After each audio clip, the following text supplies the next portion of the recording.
Dear respected brothers and sisters and non-Muslim guests, the present world is experiencing a lot of conflict, clashes in the name of religion.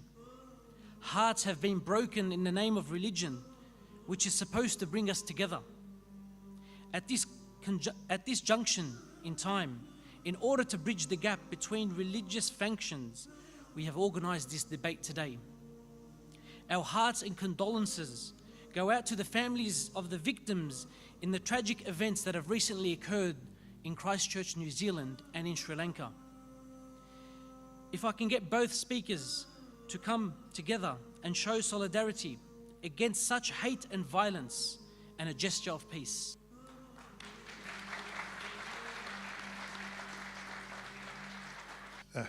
Yes, terrible tragedies, terrible things that people do to one another. We have a God who says you shall not murder. We have a God who says truth is important. We have a God who also says how we conduct ourselves is important. So vital to speak the truth in love, so vital to say what we believe is true and do it in a good spirit. And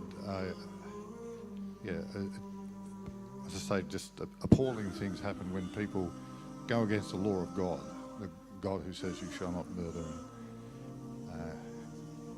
It just grieves the heart that such things could take place, and it's good to have you with us here, and you to have me here, and to join with you in this against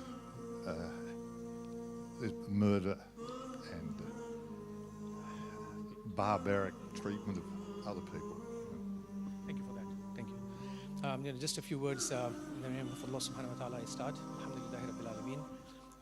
We've all been aware, and we have just come out of the tragedy that we saw in the mosque attacks that happened in New Zealand, and it was, sort of an extra wound on top of that to see the churches being attacked in Sri Lanka. So as a Muslim, and I'm sure our Reverend Dr. Peter here, as a Muslim and Christian, we stand together in support of each other, shoulder to shoulder, against all forms of hate, violence, and terrorism that rips apart our society, our community, our religious groups, our faiths. So whoever has done that, whoever has done the attacks on the mosque in New Zealand, or those who have done the attacks in Sri Lanka on the churches, these are cowards, and these are people who do not represent any group, any faith, any religion. So we as Australians here, we stand together, we pass on our condolences to each other, and we pass our condolences to our Sri Lankan community here in Australia, and to all the victims and their families in New Zealand and in Sri Lanka. May God bring peace, may Allah subhanahu wa ta'ala bring peace and bring sanity within our hearts and within our societies. Thank you.